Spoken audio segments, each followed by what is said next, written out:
Good morning friends. आज की इस वीडियो में आपका ये भाई, आपका ये दोस्त आपको क्लास 10 के एक्सरसाइज 3.3 का जो क्वेश्चन नंबर 3 है, इसी का 5वां नंबर क्वेश्चन सॉल्व करवाने वाला है। इसके पीछे के जो 4 क्वेश्चन है उसे हम लोगों ने ऑलरेडी सॉल्व कर रखा है।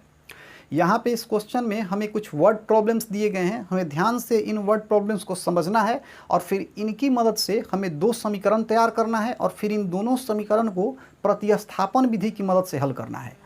आइए देख लेते हैं कि इस प्रश्न में हमसे क्या कहा जा रहा है। तो इस प्रश्न में हमसे ये कहा जा रहा है कि एक भिन्न के अंश और हर दोनों में अगर हम 2 जोड़ देते हैं तो हमें 9/11 प्राप्त होता है।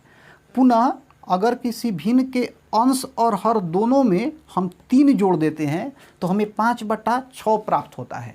तो हमें ये बताना है कि यह भिन्न क्या होगा, अर्थात हमें इस भिन्न के बारे में बताना है। अब सबसे पहले तो आप ये समझिए कि भिन्न होता क्या है। तो देखिए, जैसे मैंने यहाँ लिखा 2/5, तो 2/5 एक भिन्न है, 2/5 एक भिन्न है, 3/7 भी एक भिन्न है, 8/13 भी एक भिन्न है। ठीक, अब देखिए इस भिन्न में जो हमारा ऊपर वाला संख्या होता है इसे अंश कहते हैं और नीचे वाले संख्या को हर कहते हैं। इस हिसाब से इसमें 3 अंश हो जाएगा और 7 हर हो जाएगा। यहाँ 8 अंश हो जाएगा और 13 हर हो जाएगा। तो यहाँ मैंने आपको टोटल 3 भिन्न लिख कर दिखा दिया, पहला भिन्न, दूसरा भिन्न और तीसरा भिन्न। तो हम ये कह सकते हैं कि भिन्न का निर्माण जो होता है ना, अंश और हर से होता है। और कोई भी भिन्न जब बनता है ना तो भिन्न का फॉर्मूला ही होता है अंश बटा हर। भिन्न का मतलब ही होता है अंश बटा हर। कोई भी अगर पूछे कि भिन्न बराबर क्या होता है तो आप ध्यान रखिएगा, भिन्न बराबर होता है अंश बटा हर। ठीक, अब देखिए यहाँ पे हमसे ये कहा जा रहा है कि एक बार अंश और हर में 2 जोड़ा जा रहा है, दूसरी बार अंश और हर में 3 जोड़ा जा रहा है। अब न तो हमें अंश पता है न हमें हर पता है, तो हम अपने मन से ये मान लेंगे कि हमारा जो अंश है ना ये x है और जो हमारा हर है ना ये y है। तो यहाँ मैंने लिखा भी है कि माना भिन्न का अंश बराबर x तथा हर बराबर y। तो अंश अगर x है और हर y है तो भिन्न क्या हो जाएगा? भिन्न का फॉर्मूला होता है अंश बटा हर। तो अंश तो x है और हर y है, तो लिख सकते हैं भिन्न बराबर x बटा y। अब यहाँ तक तो हमने अपने मन से काम कर लिया, जो भी हमें चीज़ें चाहिए थी उसे हमने मान लिया। लेकिन इसके बाद जो भी बातें हमें प्रश्न में कही जा रही है ना, हम उसको फॉलो करते चले जाएंगे, हमारा काम हो जाएगा। अर्थात अब हम लोग प्रश्न के मन से आगे बढ़ने वाले हैं। जो जो बातें हमें प्रश्न में कही जा रही है ना उसके मुताबिक आगे बढ़ने वाले हैं। तो जब हमें प्रश्न के मुताबिक आगे बढ़ना होता है ना तो इसके लिए हमें लिखना पड़ता है प्रश्न से। क्या लिखना पड़ता है? प्रश्न से। चलिए, पहली स्थिति में हमसे ये कहा जा रहा है कि ये जो भिन्न है, इस भिन्न के अंश और हर में हम दोनों में क्या जोड़ रहे हैं? 2 जोड़ रहे हैं। तो भिन्न का अंश x है और इसका जो हर है ये y है। अब इन दोनों में अगर हम 2 जोड़ दें, इन दोनों में अगर हम 2 जोड़ दें तो हमें क्या मिल रहा है? इन दोनों में 2 जोड़ने पे हमें 9/11 मिल रहा है। हमें क्या मिल रहा है? हमें 9/11 मिल रहा है। तो हमने यहाँ लिख दिया x + 2/y + 2 बराबर 9/11। अब इसी की मदद से हम एक समीकरण का निर्माण करेंगे। तो अब यहाँ क्या करेंगे? अब हम यहाँ तिरछा तिरछी गुना करेंगे। अब हम यहाँ तिरछा तिरछी गुना करेंगे। x + 2 में 11 से गुना करेंगे और 9 में y + 2 से गुना करेंगे। तो यहाँ हम लोग लिख देंगे 11 गुना, ये 11 है, 11 गुना x + 2। तो हमने लिखा है 11 गुना x + 2 बराबर 9 गुना y + 2। तो यहाँ हम लिखेंगे 9 गुना y + 2। अब इसे हल कर देंगे। तो यहाँ से 11 में x से गुना करेंगे तो 11x प्लस का चिन्ह है, 11 दूनी हो जाएगा 22। इसके बाद यहाँ बराबर 9 में y से गुना करेंगे तो 9y और 9 में 2 से गुना करेंगे तो 18। ठीक है, अब देखिए यहाँ से 11x ज्यों का त्यों, अगर 9y को उधर से इधर लाएंगे तो इसके पहले कुछ नहीं है तो प्लस है, जब ये इधर आएगा तो माइनस हो जाएगा, तो यहाँ हो जाएगा -9y। अब इसके बाद यहाँ बराबर का चिन्ह देंगे, 18 ज्यों का त्यों प्लस 22 इधर से उधर जाएगा तो ये हो जाएगा -22। तो यहाँ पे हमें मिला 11x - 9y बराबर 18 में से अगर 22 को हम मतलब 18 - 22 को अगर हम सॉल्व करेंगे तो यहाँ हमें मिलेगा -4। और यही हो जाएगा हमारा समीकरण फर्स्ट। ठीक है, तो समीकरण फर्स्ट तो हमने निकाल लिया। अब चलते हैं हम लोग समीकरण सेकंड की तरफ। तो समीकरण सेकंड जो हमारा है ना वो इससे आएगा। अब इसमें हमसे क्या कहा जा रहा है, यहीं पे मैं समीकरण सेकंड भी निकालने की कोशिश कर रहा हूँ। इसमें हमसे क्या कहा जा रहा है, इसमें हमसे कहा जा रहा है कि अगर अंश और हर दोनों में हम 3 जोड़ रहे हैं तो हमें 5/6 मिल रहा है। तो अंश को तो हमने x माना था और हर को हमने y माना था। इन दोनों में अगर हम 3 जोड़ दें, इन दोनों में अगर हम 3 जोड़ दें तो हमें क्या मिल जाएगा, इन दोनों में 3 जोड़ने पे हमें 5/6 मिल रहा है। तो यहाँ पे हम लोग लिख देंगे 5/6। अब इसके बाद आगे इसको सॉल्व नहीं कर सकते तो हम क्या करेंगे, हम लोग तिरछा तिरछी गुना करेंगे। यहाँ पे अब हम लोग 6 में x + 3 से गुना करेंगे और 5 में y + 3 से गुना करेंगे। तो अब इसको मैं यहाँ से हटा दे रहा हूँ क्योंकि अब इसका यूज़ नहीं है। तो आइए यहाँ पे हम 6 में x + 3 से पहले गुना करें। यहाँ लिखेंगे 6 गुना x + 3 और इसके बाद बराबर 5 में y + 3 से गुना करेंगे तो यहाँ लिखेंगे 5 गुना y + 3। अब 6 में x से गुना करेंगे तो हमें मिल जाएगा 6x। 6 में 3 से गुना करेंगे तो हमें मिलेगा 6×3 = 18। 5 में y से गुना करेंगे तो 5y और 5 में 3 से गुना करेंगे तो हमें मिलेगा 15। अब फिर यहाँ पे 6x ज्यों का त्यों, इस y को इधर बुलाएंगे तो उधर +5y है, इधर जाएगा तो ये -5y हो जाएगा, बराबर 15 ज्यों का त्यों +18 उधर जाएगा ना तो ये हो जाएगा -18। अब इसको अगर हम सॉल्व करें तो हमें मिलेगा 6x - 5y बराबर 15 - 18 को सॉल्व करें तो हमें मिल जाएगा -3 और ये हो जाएगा हमारा समीकरण सेकंड। तो हमें फर्स्ट समीकरण भी मिल गया, हमें सेकंड समीकरण भी मिल गया। अब यहाँ से बहुत आसानी से हम x और y का मान निकाल सकते हैं और फिर जब हमें x और y का मान मिल जाएगा तब तो आसानी से हम भिन्न का पता कर सकते हैं। तो आइए यहाँ पे पहले हम साफ सुथरा शब्दों में दोनों समीकरण को लिख देते हैं। तो पहला समीकरण है 11x - 9y बराबर -4। 11x - 9y बराबर में है -4। दूसरा समीकरण है 6x - 5y बराबर -3। 6x - 5y बराबर -3। अब बाकी जो एक्स्ट्रा चीज़ें हैं इसे हम लोग यहाँ से हटा देते हैं क्योंकि अब हमें इसकी ज़रूरत नहीं पड़ने वाली है। तो यहाँ हमने 2 समीकरण तो लिख दिया, पहला समीकरण ये है और दूसरा समीकरण ये है। अब हम क्या करेंगे, इन दोनों समीकरण को प्रतिस्थापन विधि की मदद से हल करेंगे। तो इसके लिए हमें इन दोनों में से किसी एक समीकरण का मदद लेना पड़ेगा। यहाँ पे मैं समीकरण फर्स्ट का मदद ले रहा हूँ, तो मैं यहाँ लिखूँगा समीकरण फर्स्ट से।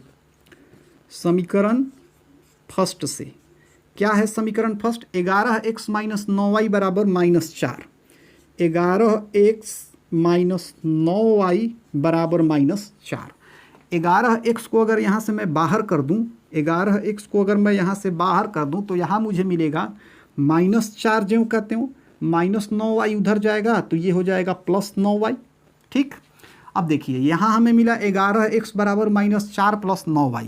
अब यहाँ से अगर मैं x को बाहर कर दूँ तो ये जो 11 है ना -4 + 9y के नीचे आ जाएगा। तो यहाँ से अगर मैं लिखूँ x बराबर, तो यहाँ से x बराबर हो जाएगा -4 + 9y ज्यों का त्यों और इसके नीचे ये 11 चलाएगा। तो x बराबर हमें मिला -4 + 9y बटा 11। अब हम इस x के मान को समीकरण सेकंड में ले जाके रख देंगे। तो यही चीज़ यहाँ हम लोग लिखेंगे, हम लिखेंगे कि x का मान समीकरण सेकंड में रखने पर, x का मान समीकरण सेकंड में रखने पर। आइए पहले इधर समीकरण सेकंड को हम लिख लेते हैं। तो समीकरण सेकंड है 6x - 5y बराबर -3। 6x - 5y बराबर -3। 6 तो ज्यों का त्यों यहाँ हो जाएगा। अब यहाँ x है, x के जगह पे लिखेंगे -4 + 9y बटा 11।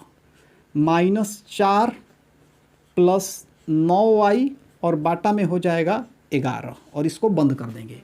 इसके बाद है -5y, तो यहाँ लिखेंगे -5y। इसके बाद बराबर और इधर है -3। अब यहाँ से अगर 6 में -4 से गुना करें तो 6 चौका 24 हमें मिल जाएगा -24। 6 में 9 से गुना करें तो हमें मिल जाएगा 54 और इसमें y है तो यहाँ y आ जाएगा और इन सब के नीचे 11 आ जाएगा, ये वाला। इसके बाद है यहाँ -5y और बराबर में है -3। अब इसके नीचे हम अपने मन से 1 डाल देंगे। अब यहाँ से अगर 11 और 1 का हम लघुत्तम निकालें तो 11 और 1 का लघुत्तम हो जाएगा 11। 11 से 11 को भाग दे तो एक बार में कटेगा, और 1 में अगर हम -24 + 54y से गुना कर दें तो हमें मिल जाएगा -24 + 54y। तो यहाँ लिखेंगे -24 + 54y। अब इसके बाद ये माइनस है तो यहाँ हम माइनस लिख देंगे। अब 1 से 11 को भाग देंगे तो हमें मिलेगा 11, और 11 में 5y से गुना करेंगे तो हमें मिल जाएगा 55y, और फिर बराबर में यहाँ पे हमारे पास है -3। अब इसे हम आगे हल कर देंगे तो यहाँ पे -24 तो जो कहते हैं हो जाएगा। अब यहाँ अगर +54y - 55y को अगर हम हल करें तो हमें मिलेगा -y। हमें क्या मिलेगा? हमें मिलेगा -y। अब इन सब के नीचे 11 है तो यहाँ हम 11 लिख देंगे, और बराबर में तो इधर -3 है ही। अब इसके बाद आगे इसे हल नहीं कर सकते तो अब हम तिरछा तिरछी गुना करेंगे। तो -24 - y में अगर 1 से गुना करें तो हमें मिल जाएगा -24 - y बराबर -3 में 11 से गुना करें तो हमें मिल जाएगा -33। अब यहाँ से हम बहुत आसानी से y का मान निकाल सकते हैं। तो अब आइए इधर इसको हटा करके और हम y का मान निकालते हैं। तो यहाँ से पहले इस चीज़ को हम लिख देते हैं, इधर इसी चीज़ को हम यहाँ लिख देते हैं। तो यहाँ हम पहले लिख देते हैं -24 - y बराबर -33। हमने इन सारी चीज़ों को यहाँ लिख दिया, -24 - y बराबर -33। अब यहाँ से अगर हम y को बाहर कर दें, यहाँ से अगर हम -y को बाहर कर दें तो यहाँ हम लिखेंगे -y बराबर -33 ज्यों कहते हो, -24 जब इधर से उधर जाएगा तो ये हो जाएगा +24। तो यहाँ हमें -y बराबर मिल गया -33 + 24। जब हम इसे हल करेंगे तो हमें मिल जाएगा -9। अब माइनस से माइनस खत्म, तो y बराबर हमें फाइनली मिल गया 9। तो y का तो वैल्यू हमें 9 मिल गया। अब हम क्या करेंगे, y के मान को चाहे तो समीकरण फर्स्ट में रखें या सेकेंड में रखें, दोनों ही स्थितियों में हम x का मान निकाल सकते हैं। मतलब यहाँ से अगर y के मान को हम समीकरण फर्स्ट में भी रख देंगे तो x का मान मिल जाएगा, समीकरण सेकेंड में भी रख देंगे तो x का मान मिल जाएगा। यहाँ पे फिलहाल मैं y के मान को समीकरण फर्स्ट में रख रहा हूँ। तो इसके लिए पहले मैं लिखूंगा इस चीज़ को कि y का मान समीकरण फर्स्ट में रखने पे, तो यहाँ मैं लिखूंगा कि y का मान समीकरण फर्स्ट में रखने पर, y का मान समीकरण फर्स्ट में रखने पर क्या है समीकरण फर्स्ट? तो जो हमारा समीकरण फर्स्ट है ये है 11x - 9y बराबर -4। 11x - 9y बराबर -4, ठीक। तो 11x तो ज्यों कहते हो, -9 भी ज्यों कहते हो, लेकिन y जो है ना, इस y की जगह पे हम 9 रखेंगे। तो यहाँ लिखेंगे 9 × 9 और बराबर में -4, ठीक है। अब इसके बाद ये 11x ज्यों कहते हो, -9 81 और बराबर में इधर हो जाएगा -4। अब फिर यहाँ से आसानी से हम x का मान निकाल सकते हैं। यहाँ से अगर 11x को हम बाहर खींच ले तो 11x बराबर हो जाएगा -4 ज्यों कहते हो, -81 अगर उधर जाएगा तो ये हो जाएगा +81। तो यहाँ से हमें 11x बराबर मिल गया -4 + 81, -4 + 81। अब जब इसको हम हल करेंगे तो 81 में से अगर हम 4 को घटाएं, 81 में से अगर हम 4 को घटाएं तो 1 में से 4 नहीं जाएगा, हासिल लेंगे। 11 में से 4 गया 7 और ये हो जाएगा 7। मतलब यहाँ से 11x बराबर हमें मिला 77। यहाँ से अगर x को हम बाहर निकालें तो हमें मिल जाएगा 77/11। आप इस चीज़ को फिर से समझिए, 11x बराबर 77। अगर x को बाहर निकालेंगे तो ये जो 11 है ना, ये 77 के नीचे चला जाएगा। तो x बराबर हमें मिला 77/11। जब इसको कटाएंगे तो 11 × 7 = 77, मतलब x बराबर यहाँ से हमें मिल गया 7। तो x बराबर हमें मिला 7 और y बराबर हमें मिला 9।